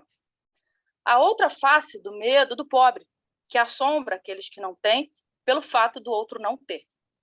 O medo do estrangeiro, desconhecido e as histórias de guerra. O medo que afasta, que remove, que executa. Lembrar Tiradentes nesse lugar de uso público é lembrar de que lado da história cada um desses personagens está. De que lado da história vislumbramos nossas próprias memórias, afetos e registros. Bom, a minha participação vai ser curta, eu deixo mais aberto para a gente depois conversar, fica mais tempo aí para o papo. Eu mesmo já endereço uma pergunta aí sobre o desmatamento para o Renato depois. Obrigada, Márcio. Ok, obrigado, Camila. Eu queria, então, complementar essa parte de apresentações, né, com a apresentação do André Mansur. Ele é escritor, né, formado em comunicação social e jornalista, escritor de vários livros sobre a cidade do Rio de Janeiro. Atuou em veículos importantes da imprensa carioca, como os jornais O Globo, Jornal do Brasil e Tribuna da Imprensa. Então, eu passo a palavra ao jornalista André Mansur. Obrigado, Márcio. Boa noite a todos. Só queria saber mais ou menos o tempo que é para falar, porque eu tive uns problemas de transmissão para entrar. 20 minutos. 20 minutos. Tá ok. Bom, eu sou autor de um livro, né, sobre Tiradentes, né, junto com o Ronaldo Moraes, infelizmente já faleceu, e o Ronaldo que veio com a proposta mesmo de escrevermos sobre as relações de Tiradentes com o Rio de Janeiro. E eu, então, não tinha muito essa noção, né? Só sabia mesmo da parte ali da relação dele com o Rio, da prisão dele, dos Inconfidentes também, depois do enforcamento. Mas quando o Ronaldo me passou esse material, realmente eu fiquei impressionado de ver como Tiradentes teve uma relação com o Rio de Janeiro muito forte, e não só ele, como alguns outros Inconfidentes. E a primeira passagem dele pelo Rio de Janeiro foi exatamente no Forte do Leme, né? Na época deram um reduto, né? Deram uma fortificação bem simples, e ele entra para a Companhia de Cavalaria Paga de Minas Gerais, né? O Regimento dos Dragões, Regimento de Cavalaria Paga, em 1º de dezembro de 1776. E ele entrou para a vida militar exatamente porque ele já não encontrava mais nenhuma opção para tentar se sustentar, né? O pai dele tinha uma certa posição social, tinha fazenda, mas depois o pai morreu, a mãe morreu, ele tentou ser tropeiro, tentou trabalhar com mineração, mas na fase em que ele chega a vida adulta, a mineração já estava mais ou menos em decadência, e aí ele entra para o regimento, e por curiosidade, né, o comandante do regimento, né, que era o Francisco de Paula Freire de Andrada, tinha uma relação com o Rio de Janeiro, né, porque ele era sobrinho do Gomes Freire, que foi governador do Rio de Janeiro de 1733 a 1763. Né, foi o governo, por exemplo, que foi construído o Aqueduto da Carioca, o Convento de Santa Teresa, várias outras obras, e o Francisco de Paula era filho do José Antônio Freire de Andrada, que era irmão do Gomes Freire, e o José Antônio também chegou a governar o Rio algumas vezes de forma interina. Então, Tiradentes vem para o Forte do Leme nesse período, final de 1776, e eles vão ficar aqui durante 4 anos, até 1779, porque havia uma ameaça de uma invasão espanhola, né? Portugal e Espanha constantemente viviam em atritos, e é esse período que ele começa a ter uma convivência no Rio de Janeiro, né? Ele já tinha o seu ofício, né, de dentista, embora a profissão não fosse regulamentada. Ele aprendeu muito esse ofício com o padrinho dele, o Sebastião, e dizem, né, os relatos, que ele era um profissional muito bom. Não só é interessante estudar um pouco a odontologia nesse período, porque não era só para extrair dente, né? Ele trabalhava, inclusive, com restauração de dentes, com obturação, e dizem que ele era muito bom nisso. E também no Rio de Janeiro ele vai trabalhar com ervas medicinais. Ele vai aprender vai curar muita gente no Rio de Janeiro com essas ervas medicinais. Ele foi primo do Frei Veloso, né? Frei José Mariano da Conceição Veloso, que foi um grande botânico brasileiro, autor da obra Flora Fluminensis, né? Então talvez ele tenha até estudado um pouco as plantas com o primo dele. Então ele vai conhecer um pouco o Rio de Janeiro já nesse período, né? Mas aí ele volta para Minas, né? A ameaça espanhola não se concretizou, ele volta para Minas e aí ele participa de várias missões importantes nesse período, né? Ele, por exemplo, ele desbrava o chamado Caminho do Sertão, o Caminho Novo das Minas Gerais, consegue prender vários bandidos ali que atacavam as remessas de ouro de Minas. Ele participa de missões também com militares mais graduados do que ele para conseguir terras para mineração. E ele nunca consegue uma promoção. Esse, talvez, segundo ele fala nos próprios autos da devassa, esse foi o primeiro motivo dele se insurgir contra a coroa portuguesa, porque ele via sempre os portugueses subindo de patente e ele, por ser brasileiro, embora filho de um português, ele não conseguia nunca subir de patente. Sempre alferes, que é equivalente a segundo-tenente. E isso vai incomodando muito ele, e aí começa a ter a gente acredita que ele começa já aí no início da década de 1780 a ter um contato com essas correntes ligadas ao iluminismo. Já havia a independência dos Estados Unidos, da América do Norte, né? Então a gente acredita que foi nesse período que ele começou a ter contato com essas ideias. E havia muita reclamação dos mineiros em relação ao excesso de cobrança de taxas que havia em Minas nessa época. A própria comida era muito cara. É engraçado falar desse período, porque parece que a gente está falando do período de hoje, né? A comida era cara, tinha pedágio em pontes, tinha muito imposto. Então, eles começam a ter uma preocupação com isso, porque a mineração estava em decadência, né? Era o ouro de aluvião, era um ouro muito retirado principalmente dos rios. Para ter a mineração mais efetiva, era preciso investimento maior, mas a coroa portuguesa não queria fazer isso, ela estava preocupada muito mais ela achava que o problema da mineração era o contrabando, e eles faziam muito promover a derrama, né? Que era todo mundo da capitania tinha que desembolsar uma parte das 100 arrobas anuais que a coroa portuguesa exigia dos mineradores. Então, Tiradentes começa a se interessar muito por esses temas, né? Ele vai ter contato com algumas pessoas, como o padre Luiz Vieira da Silva, que foi um dos ideólogos da Inconfidência Mineira, um dos grandes intelectuais da Inconfidência Mineira, tinha uma biblioteca, era uma das maiores do Brasil, e ele passa a vir ao Rio de Janeiro algumas vezes, com uma licença não remunerada.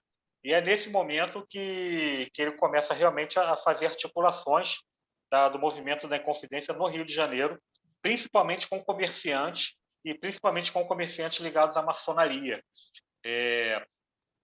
Havia uma reclamação muito grande no Rio, desde o Alvará de 1785, que a Rainha Maria I proibiu qualquer tipo de manufatura no Brasil, apenas produção de roupa para escravos, coisas muito simples. Então, isso impediu muito o desenvolvimento da colônia, um modesto desenvolvimento industrial que fosse. Então, assim, pressionados por impostos, sem poder se desenvolver industrialmente, só podia vender para Portugal. Aqui no Rio, Renan, na própria capital, começou a haver também um interesse muito grande no movimento que fosse contrário, que fosse de oposição à coroa portuguesa. Então, começa a ter uma articulação nesse sentido. O Tiradentes passa a ser o principal articulador da Inconfidência porque ele conhecia os caminhos todos. Ele foi o desbravador do caminho novo do ouro, que deixou de ser em Paraty, e ele vinha muito para cá também como tropeiro.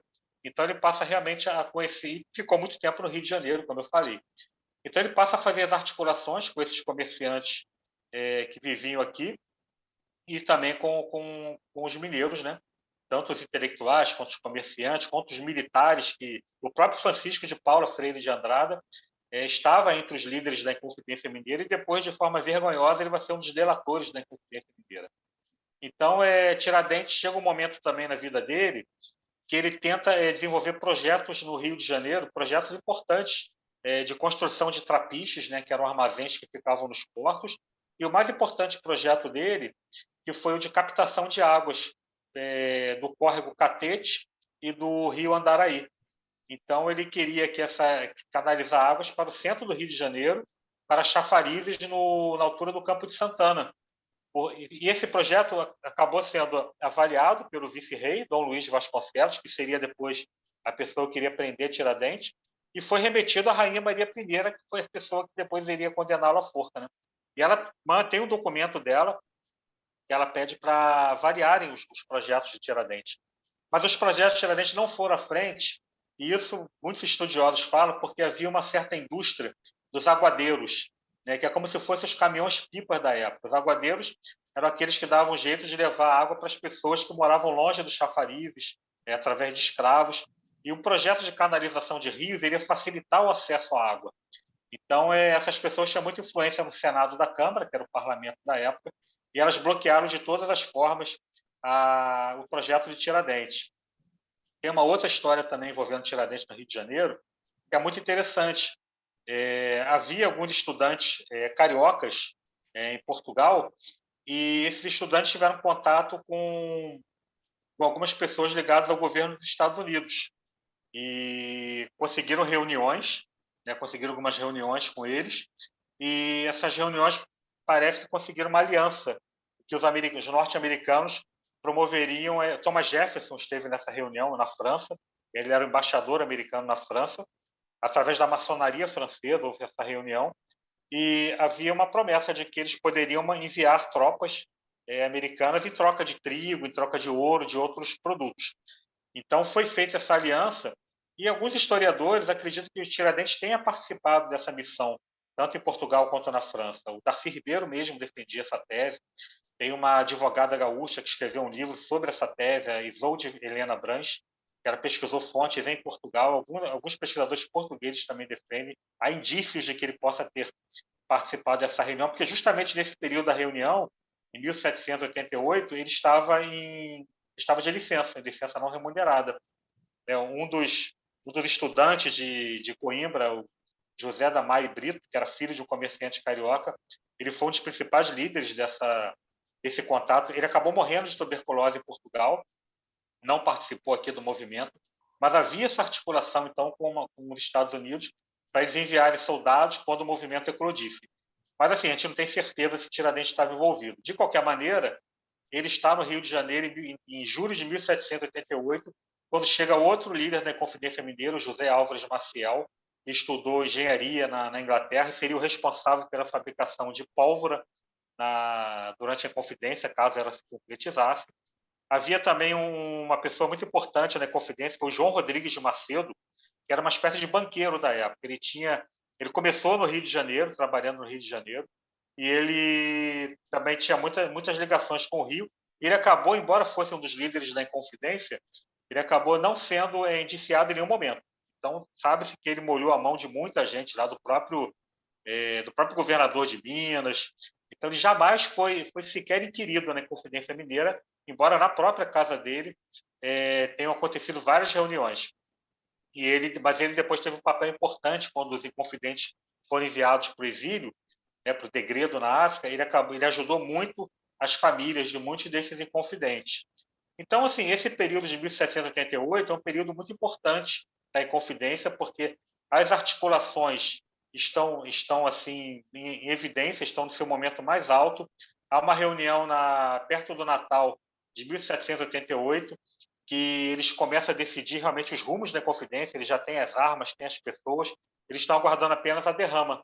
Mas a derrama acaba não acontecendo, né? Porque da grande história que todo mundo conhece do Joaquim Silvério dos Reis, que foi uma das últimas pessoas a entrar no movimento, estava muito endividado com a coroa portuguesa e acabou sendo o primeiro traidor do movimento. Eu digo primeiro porque teve mais umas 10 pessoas que traíram o movimento, inclusive membros da própria Inconfidência, como Francisco de Paula Freire de Andrada. E o Tiradentes era a favor de começar o movimento o mais rápido possível, não esperar a derrama. Havia alguns padres que eram a favor disso também, o padre Luiz Vieira da Silva, o padre Rolim, que foi um personagem muito importante da Inconfidência. Ele fugiu da coroa portuguesa até 1789. Ele não queria de jeito nenhum que o movimento que ele esperasse a derrama. E o único momento de tiroteio na Inconfidência Mineira acontece com o padre Rolim, quando ele está num dos últimos refúgios dele, e aí as tropas portuguesas cercam ele e os parceiros dele, e aí tem um momento de tiroteio. Mas ele nega todo o tempo, ele foi interrogado 15 vezes, o tempo todo ele negou a participação na Inconfidência. Mas então Tiradentes fica irritado com essa apatia dos colegas dele em Minas e vem para o Rio. Vem para o Rio para tentar articular mais um movimento aqui. Isso já estamos em abril de 1789. E só que aí a Confidência já tinha sido delatada. E aí o vice-rei Dom Luís de Vasconcelos já sabe que Tiradentes está envolvido e começa a perseguir ele, começa a vigiar ele, e ele sente que está sendo vigiado. E aí ele vai se esconder na casa de uma senhora chamada Inácia Gertrudes. Só que ela preferiu levar ele para a casa de um amigo dela, que ela morava sozinha com a filha, e Tiradentes, inclusive, curou a perna dessa filha dela com ervas medicinais. E aí ele vai para a casa do Domingos Fernandes da Cruz, que morava na Rua dos Latoeiros, que hoje é a Rua Gonçalves Dias, consegue despistar as pessoas que perseguiam ele e fica lá aguardando notícias. Só que essas notícias não vinham. E o Joaquim Silvério estava no Rio de Janeiro. E o Dom Luís fala para o Joaquim Silvério que se ele não encontrar Tiradentes, quem vai para a prisão é ele. E ele fica desesperado. E ele dá uma sorte tremenda, porque Tiradentes ainda não sabia que Joaquim Silvério havia delatado o movimento. E ele pede para um padre, que era sobrinho dessa dona Inácia, para procurar Joaquim Silvério, para saber o que estava acontecendo. O padre vai, encontra Joaquim Silvério, diz que Tiradentes está escondido e perguntando o que está acontecendo, e o Joaquim Silvério meio que desconversa, pergunta onde Tiradentes está, mas o padre não acredita nele, não fala, e vai embora. Só que o Joaquim Silvério vai perguntando, sondando, para saber quem era esse padre, e acaba descobrindo, e aí esse padre é preso, e ameaçado de tortura, acaba revelando onde Tiradentes estava, e aí ele foi preso, dia 10 de maio de 1789. Havia um plano de Tiradentes, ele havia conseguido cartas de permissão com 2 militares para ele fugir por São Paulo. Ele ia fugir do Rio de Janeiro, inclusive aqui onde eu estou, em Campo Grande, ele ia passar por aqui, por toda essa região, e iria para o Morgadio do Marapicu, que fica aqui entre Campo Grande e Nova Iguaçu. Essa terra era propriedade do Inácio de Andrade Sotomayor, que era uma das pessoas mais importantes do Rio de Janeiro na época. Então, a gente desconfia também que o Inácio de Andrade estava ligado ao movimento, porque essas cartas são dirigidas a ele. Então, ele iria passar por aqui e iria se esconder em São Paulo para depois seguir para Minas. Mas, por não saber que o Joaquim Silvério estava envolvido, ele acabou sendo preso. E o pobre do Domingos Fernandes da Cruz, ele também acabou sendo preso. Ficou 3 anos preso até provarem que ele não tinha nada a ver com a história. E a partir da prisão de Tiradentes, aí começa um verdadeiro rastilho de pólvora. Todos os outros inconfidentes estão presos, são trazidos para o Rio de Janeiro. Só o padre Rolim que foge um tempo, mas depois acaba sendo preso.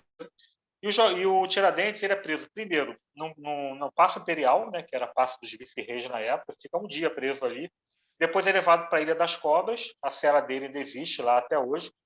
E depois, em 1791, ele e outros inconfidentes foram transferidos para o antigo hospital da Ordem Terceira da Penitência, que ficava no Largo da Carioca. Isso porque o a pessoa que fazia os interrogatórios já era muito idosa, não queria ficar indo para a Ilha das Cobras sempre e morava perto dali. Então, ainda tem esse período que eles ficam presos no hospital e depois, os últimos 3 dias, eles estão interrogados. A sentença é lida na sala do oratório da cadeia velha, e onde depois foi construída a Alerj. Então, teve também confidentes presos na Ilha das Cobras, no Morro do Castelo, em outras casas, né, em outras fortalezas, Fortaleza de Santa Cruz, mas a maioria ficou mesmo na Ilha das Cobras. E aí tem toda aquela história que a gente já conhece da leitura da sentença, que a Rainha Maria I já havia perdoado os outros inconfidentes, perdoado não, mudado a sentença, e só Tiradentes, que foi condenado à morte, mas os outros inconfidentes, eles também eles passam a ter uma vida não um pouco boa, né? Muita gente pensa assim, eles foram perdoados. Não, eles foram levados para o degredo. Então, ser levado para o degredo numa colônia africana, numa colônia portuguesa na África, não era uma vida muito boa. Muitos morrem, teve um que morreu logo no início, teve um que alguns morreram no primeiro ano, alguns conseguiram até ter uma vida razoável lá, como o Tomás Antônio Gonzaga, ele era advogado, desembargador, acabou tendo uma participação até na vida social lá de Moçambique, e alguns conseguiram voltar, entre eles o próprio padre Rolim, o José Rezende Costa Filho, chegou a ser parlamentar depois. Então, o Rio de Janeiro, nesses 3 anos, de 1789 a 1792, ele passa a ser o epicentro mesmo do movimento, com toda a circulação dos inconfidentes, né, dos interrogatórios. Então, Tiradentes, todo o espetáculo que foi montado em torno do enforcamento dele, foi até construída uma forca nova pelo Campo de São Domingos. Então, como era uma área muito extensa, não se tem uma certeza do local exato. Muitos pesquisadores defendem que foi na esquina da Avenida Passos com a Rua Senhor dos Passos. Mas então depois ele foi esquartejado, né? E parte dele levada para alguns lugares, entre eles um outro lugar no estado do Rio, né? na época na capitania do Rio, que era o distrito de Cebolas, que hoje é um distrito de Paraíba do Sul, chamado Inconfidência, que tem um pequeno museu lá sobre Tiradentes, e lá tem fragmentos de ossos que são de Tiradentes, mas estão misturados com os ossos daquela que era a namorada dele, que era uma fazendeira chamada Ana, que conseguiu tirar a parte dele, acho que era a perna direita, de onde estava exposta, e sepultou. E depois pediu para, quando ela morresse, ela fosse sepultada junto com essa parte do Tiradentes. Então, esse local, em Paraíba do Sul, é o único local onde tem fragmentos de ossos do Tiradentes. E aí, como eu falei, alguns voltaram para o Brasil. O José Rezende Costa Filho e outro padre se tornaram deputados, quer dizer, eles trabalharam exatamente no local onde eles receberam a leitura da sentença, né, que a cadeia velha ficava junto com o Senado da Câmara, né, que era o parlamento da época. E no século XX, nós temos, no governo de Getúlio Vargas, que os restos mortais dos inconfidentes são trazidos para o Rio de Janeiro em 1936. Né, alguns poucos não foram encontrados em Moçambique, mas a grande maioria foi encontrada e ficaram aqui expostos, inclusive ali na Praça Mauá, perto do Touring Clube, para depois serem levados para Minas, né, onde estão sepultados em Ouro Preto. E também teve um advogado da Santa Casa de Misericórdia, que também atuou em defesa dos inconfidentes, mas a defesa naquela época era apenas para constar, né, porque deram a ele pouquíssimos dias para a leitura dos autos.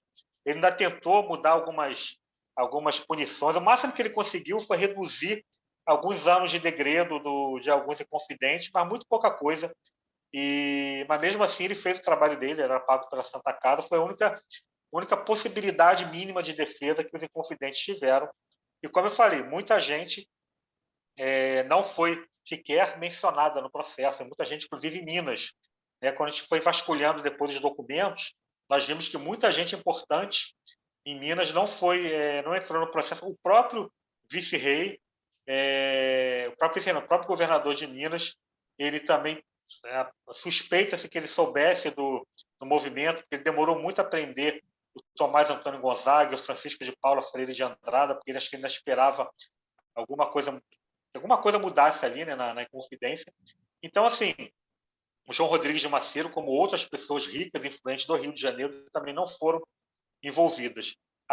O que a gente percebe nas pesquisas é que, se realmente todos que sabiam do movimento e participaram de alguma forma fossem julgadas, envolvidas, as próprias tropas do Regimento de Cavalaria Paga ficariam com quase ninguém, porque havia esse sentimento já muito forte contrário às cortes portuguesas devido a essa situação de arroxo mesmo, né, de impostos, de proibição de um mínimo de produção industrial, de monopólio de comércio. Então, esse sentimento da independência, que no caso de Minas nem era do Brasil todo, mas esse sentimento já vinha muito forte nesse período, né?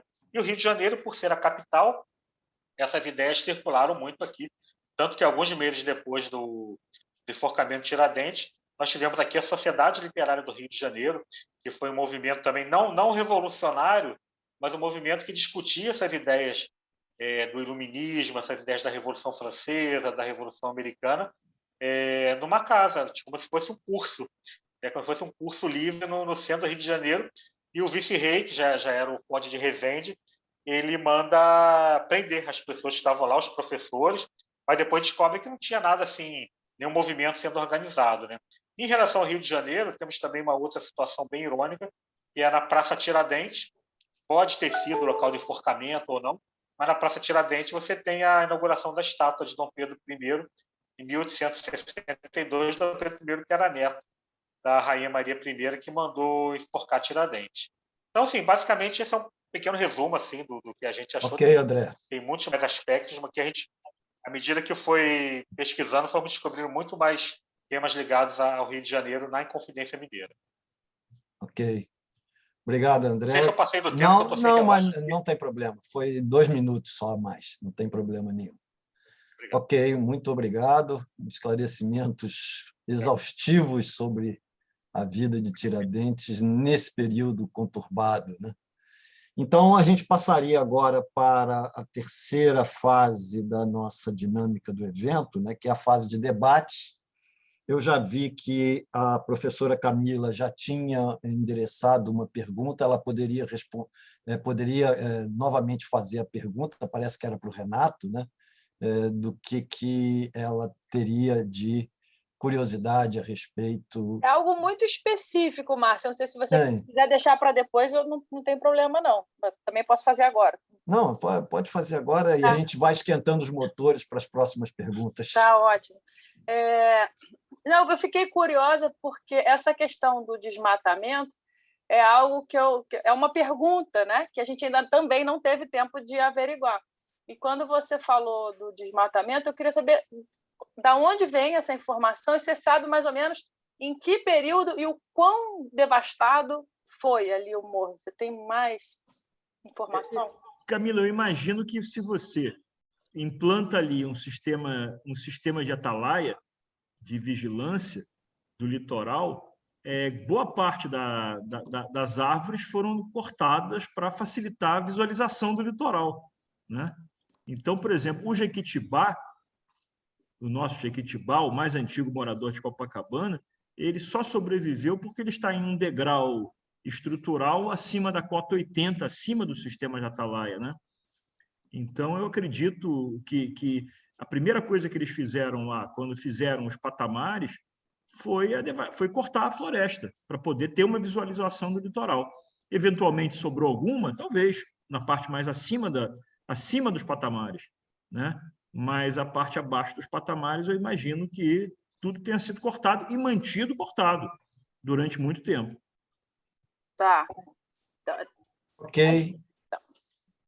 Ok, a gente já tem a presença do vereador Raymond, que tinha previsão também de estar neste debate, e temos perguntas já de 3 pessoas, né? O Ricardo Latiger, o Márcio Girão e Bado Santos Silva.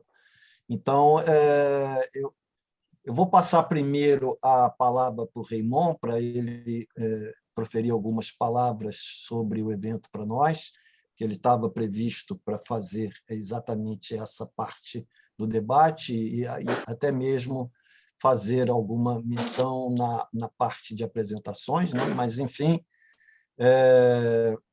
sua palavra, Raymond, para você dirigir algumas palavras para o nosso evento aqui. Ô, Márcio, muito obrigado. Boa noite para todas e todos. Quero parabenizá-los por este encontro, né? Agradecer ao companheiro Ibá, que tem sempre estado conosco aqui no mandato, e dizer que o mandato está inteiramente à disposição. Aqui é um mandato carioca, pretende ser carioquíssimo, mas é um mineiro, né, que chegou das Minas Gerais e que veio das Minas Gerais para cá em 1989. Que bacana a gente poder saber que a gente, no Parque Estadual da Chacrinha, celebrando seus 53 anos, nós também juntamos tudo isso com outras datas importantíssimas da nossa história, né? Lembrando os 230 anos da morte de Tiradentes.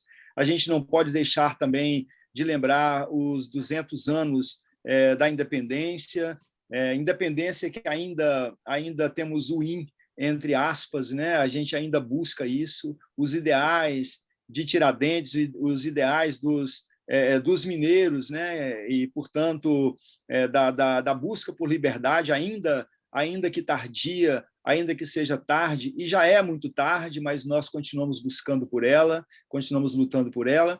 Eu, na conversa que fiz com o Ibá, e quero aqui apenas, viu, Márcio, querido, na sua pessoa, cumprimentando a todas e todos, dizer que o nosso mandato está inteiramente à disposição. Aqui eu venho apenas fazer um cumprimento e dizer que eu conversava com o Ibá e, na verdade, era uma chuva de ideias outro dia que queria até a contribuição, a colaboração de vocês para saber como é que melhor nós encaminhamos. Queria dizer que esse movimento, esta luta bonita de vocês, esse encampamento desse resgate da memória, desse resgate da história que a gente faz aqui com o Parque Estadual da Chacrinha, ele tem aqui no nosso mandato um parceiro. E eu conversava com o Ibá e, nessa conversa, dizia a ele, olha, recentemente nós fizemos alguns projetos, por exemplo, fizemos um projeto para o circuito, né, o Perímetro Cultural de Oswaldo Cruz, onde a gente quer sinalizar com totens ou com placas os lugares onde moraram os bambas do samba, os bambas daquele subúrbio tão potente da cidade do Rio de Janeiro. Então, a gente fez um projeto de lei e agora estamos com a Secretaria de Conservação trabalhando para que seja marcado ali onde viveu Casquinha, onde viveu Monarco, onde viveram os bambas, né, do samba da Portela. Aqui no centro da cidade, aqui perto da Cinelândia, onde tem o Sindicato dos Professores, nós também fizemos um projeto de lei para que ali seja considerada a Praça dos Professores e estamos conversando com a Secretaria para que ali haja um totem dizendo Praça das Professoras e dos Professores. E queria também sugerir, aí não é uma questão de nome, porque nós estamos dentro, né, no Parque Estadual da Chacrinha, mas que vocês possam sugerir, a gente possa chegar numa ideia mais concretizável, né, dos estudiosos que vocês são, como é que a gente pode demarcar também ali dentro do Parque Estadual da Chacrinha a presença de Tiradentes, né, a sua passagem, a sua estada naquele lugar. Então, nós estamos aí abertos a esse processo e quero agradecer que vocês me colocam aqui nesta roda, pedir desculpas de ter chegado atrasado, o plenário acabou há pouco, depois do plenário, ainda teve uma atividade dos Poetas pela Democracia, enchendo a Cinelândia com muita poesia, com muita busca de democracia. E eu estou aqui agora com vocês e também passando de maneira rápida para deixar o meu abraço e dizer que vocês têm um mandato aqui na Câmara Municipal que está à disposição de fazermos todas essas lutas possíveis. Deixo aqui o meu abraço carinhoso, afetuoso, e meu desejo de que os ideais que nós buscamos, que Tiradentes buscou, que os inconfidentes buscaram, ideais que a gente precisa ter muito presentes em nossas vidas. É tempo de perseverar, é tempo de nos reencontrar, é tempo de nos reorganizar, é tempo de resistir para que a gente possa existir. Um grande abraço para vocês, estamos aqui à disposição. Obrigado, vereador Raymond. que é presidente da Comissão de Cultura da Câmara dos Vereadores da cidade do Rio de Janeiro. Muito obrigado. Então, perguntas aqui. A primeira intervenção seria do Ricardo Latigé, depois do Márcio Girão e, logo em seguida, do nosso citado Ibá dos Santos Silva. Então, Ricardo, a palavra é sua aí, a pergunta. Bom, boa noite a todos. Eu queria parabenizar todas as apresentações. Foi realmente uma grande aula para todos nós. Sabe? Impressionante a qualidade e a complementaridade delas. Eu queria aproveitar, inclusive, a presença do nosso vereador para dizer que existe uma lacuna muito grande ainda no Rio de Janeiro, que é aproveitar no Rio de Janeiro, estou dizendo no Rio de Janeiro, o Grande Rio, porque é o potencial das nossas construções de fortalezas. Que você vai, quem visita a Fortaleza de Santa Cruz, escuta lá o guia, que é um soldado, dizendo que aquelas pedras que são os nossos que nascem facoidais vieram de Portugal.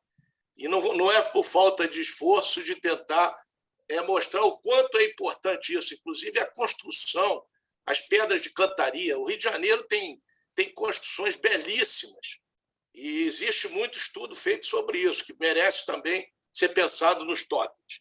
Eu vou fazer uma pergunta que é a minha angústia permanente aqui desse debate. E está ligado, talvez vá ser mais para o André, mais extensivo aos demais.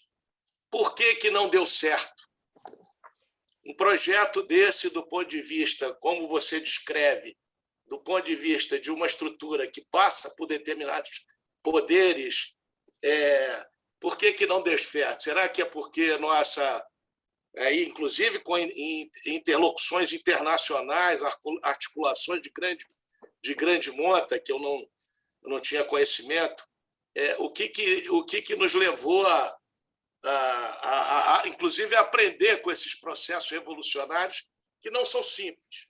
Mas eu deixo essa pergunta, porque isso é um bom papo de boas horas aí. Sim, André. Liga o microfone, André. Desculpa. Essa pergunta foi a mesma que o Ronaldo nos fizemos quando acabamos o livro, porque a dimensão da Inconfidência era muito maior do que a gente pensava. E essas articulações, inclusive internacionais, o Thomas Jefferson consultou o governo norte-americano e viu que havia essa possibilidade de enviar os navios para cá. Havia poder econômico, poder militar, poder ideológico e ramificações na própria capital do Brasil. Então, assim, essa indecisão em partir para o movimento, quando a derrama não foi lançada, que foi um grande momento ali crucial. O próprio Tiradentes falava isso aqui. Minas é cercada de montanhas. Ele conhecia todas aquelas montanhas. Seria uma guerra, poderia ser uma guerra de guerrilhas. Eles tinham escravos, tinham empregados, tinham armas, poderiam produzir pólvora. Eles tinham condições de sustentar uma resistência contra Portugal bem grande. Mas foi essa relutância muito grande ali que acabou atrasando o movimento, e aí, quando Joaquim Silvério fez a denúncia, eles partiram para prender logo os líderes, né? Mas teve até algumas frases interessantes de um dos padres lá, quem não se meter na empresa deve ficar longe delas, é melhor morrer livre do que como carrapato na lama, porque todos acabaram como carrapato na lama, né? Então, realmente é uma pergunta que merece até um seminário, porque eles tinham muito mais condições de fazer o movimento do que outros movimentos aconteceram, e a coisa não aconteceu nunca, né? Ok. Sim, então passamos ao Girão. Qual é a pergunta, Girão? Na realidade, o Latigé perguntou por que não deu certo, eu pergunto por que parou. O que acontece é o seguinte, depois dessa revolução, talvez entre aspas, né? Porque, no fundo, ela beneficiou grandes empresários que conseguiram o que queriam, que foi a derrama estancada, né?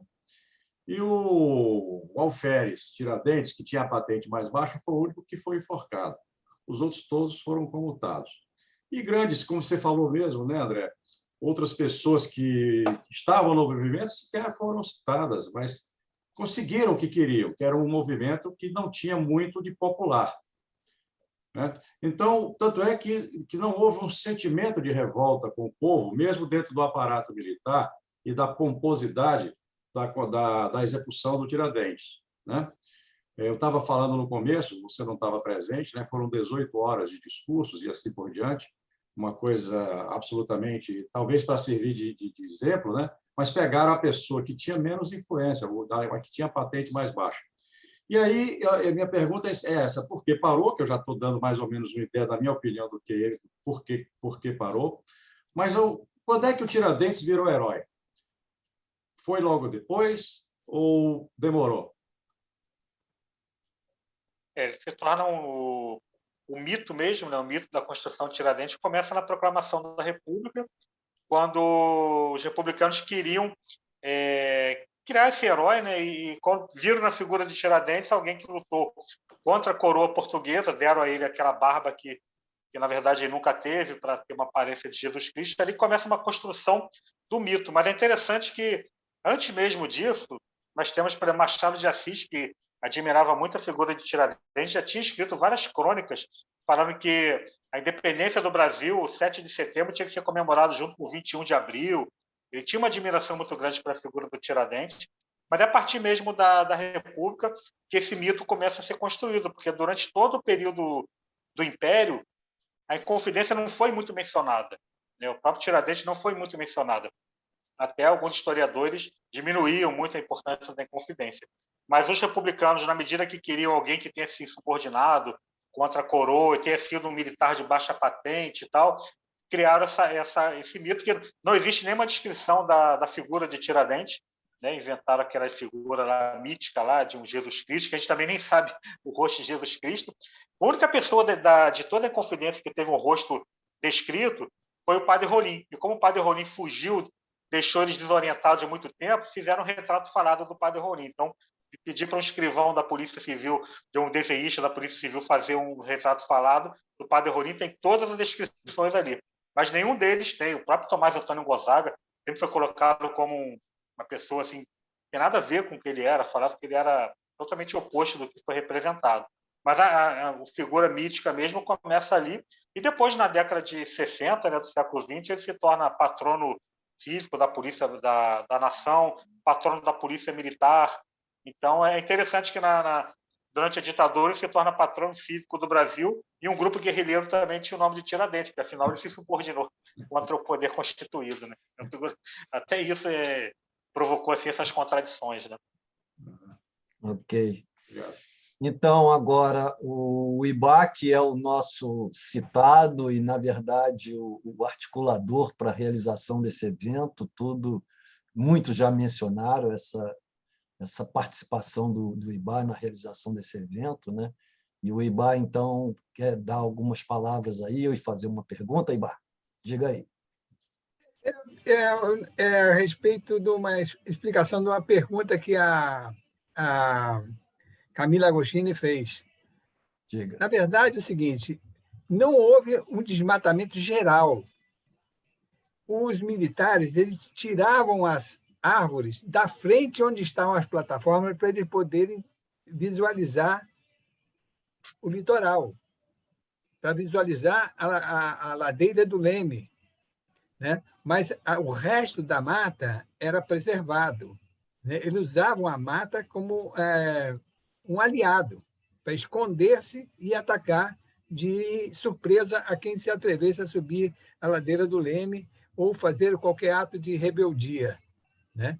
Eu digo porque havia um acordo um acordo internacional para que no Reduto do Leme, que é a área que mostrou ali o Renato, né, da área ali das Pedras do Inhangá, que atualmente fica na rua República do Peru, em Copacabana, até o Leme, era o Reduto do Leme. Ali, aquela área de vigilância, era por onde os navios atracavam para receber água, né, e trocar e comprar alimentos, navios estrangeiros, que não podiam entrar na Baía de Guanabara. Eles eram inimigos de Portugal. Eles tinham muito medo de haver uma invasão, porque a cidade do Rio de Janeiro foi fundada ali ao lado do Pão de Açúcar. O desmatamento que houve foi mais tarde sobre o Morro da Babilônia. Com o avanço da era industrial, era necessário energia, né? Produzir energia, e a energia que era disponível era a lenha, né? Então, o Morro da Babilônia foi bastante desmatado por causa dessa busca por energia. É só isso, né? Ok. Alguém mais quer fazer uma pergunta para os debatedores? Posso fazer uma pergunta? Sim, diga, Renato. Para o André. Sim. André, no final da década de 70 do século XVIII, um cara chamado Manuel Henrique, vulgarmente conhecido como Mão de Luva, atravessa, com a decadência do ouro em Minas, atravessa o Rio Paraíba do Sul e vai se instalar ali no conhecido Sertão de Macacu, né, onde hoje está a cidade de Cantagalo. E ali, ele, durante quase mais de 5 anos, ele garimpa ouro, né, sem ser perturbado pela coroa portuguesa. Reza a lenda que quem foi lá debelar o arraial do Cantagalo teria sido o alferes. Isso, você já ouviu falar nisso? Sim, eu vi sim, Renato. Nas pesquisas mostram isso, mas não há uma confirmação. Assim, o Tiradentes ele foi chamado de comandante do sertão, foi uma função que ele recebeu, que ele se tornou o principal responsável pelo policiamento em toda essa região, né, que é uma região imensa, e ele realmente conseguiu prender muitos bandidos ali. O Mão de Luva, né, que até a lenda que ele usava essa luva, que a mão foi beijada pela Rainha Maria I e tudo, mas assim, a gente não achou uma prova documental de que ele tenha sido pego por alguma patrulha do Tiradentes. Pode até ter sido que ele era o responsável realmente por essa grande área aí de policiamento. Esse também é um dos motivos que ele ficou meio irritado por não ter sido promovido, né? Foi um trabalho muito grande que ele fez. Mas a história do Mão de Luva é muito interessante ali, em relação com a cidade de Cantagalo. Mas a gente não achou uma prova documental, não. Mas há esses indícios, sim. Cantagalo foi a única cidade do Rio de Janeiro que é fundada pela mineração de ouro. E depois vai se tornar um grande celeiro da terra fluminense do café, né? Foi talvez o município mais caro, onde o Barão de Nova Friburgo tinha sua sede, né? A casinha dele no Rio de Janeiro era o Palácio do Catete. O maior escravocrata, né? Foi o maior escravocrata do Brasil. Foi. Tinha Aliás, milhares de escravos. Permita mais um comentário aqui, não sei se o nosso vereador ainda está aí, porque o Minas Gerais soube reconhecer os seus artesãos, seus grandes artistas. Nós ainda não. Essa parte de cantaria tem coisas belíssimas que a gente precisa. A mão negra, né? Que é uma coisa que, na fortificação, está muito dessas belezas. Quem entra naquela fortaleza de Santa Cruz, é difícil você ver um forte tão bonito quanto aqui. Um comentário aí. Ok, o Ibá, eu acho que está novamente querendo dar alguma informação, Ibá. O que o Latijé falou é muito importante, porque o sistema de defesa da cidade do Rio de Janeiro, nós sempre estamos falando sobre o sistema de defesa da cidade do Rio de Janeiro aqui, no Reduto do Leme, e nessa área que é a parte interna da Fortaleza da Vigia, a Fortaleza da Vigia é ali junto às arcos da ladeira do Leme, essa área acima da costa de 80 metros, né, que pega o Morro da Babilônia, o Morro do Leme, e vai até o Morro da Saudade, por cima daqui do Morro de São João, vai até a Lagoa, né? Mas, por outro lado, existe o outro lado do sistema de defesa da cidade do Rio de Janeiro, que é em Niterói, que é exatamente onde tem a Fortaleza de Santa Cruz e a Fortaleza de São Luís.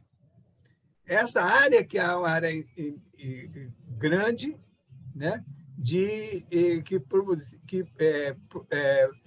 toda construída com fragmentos rochosos, e que muito importante porque foi construída há muito tempo e perdura até hoje, e é uma amostra real de que pode ser uma construção sustentável, construída anteriormente e perdura para as futuras gerações.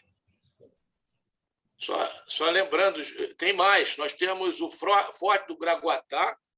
Boa Viagem tinha uma fortaleza modesta, e você ainda tem um Imbuí, que é mais novo, mas Niterói tem várias fortificações, e, enfim, é uma questão que é pouco explorada, inclusive no turismo do Rio de Janeiro.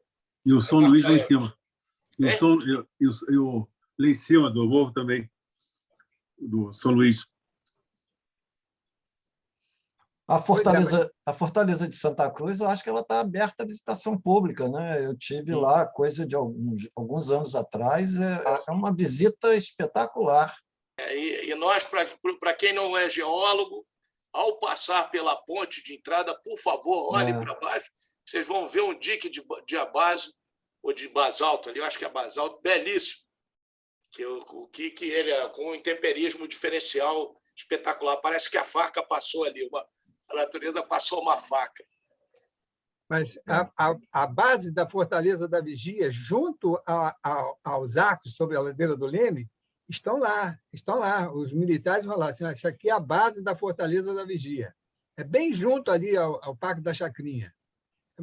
Sei lá, uns 20 metros dali do Parque da Chacrinha, perto da ladeira do Leme. Passo dique de Jabácio. Ok, mais alguma pergunta, pessoal? Não havendo perguntas, a gente vai encerrar.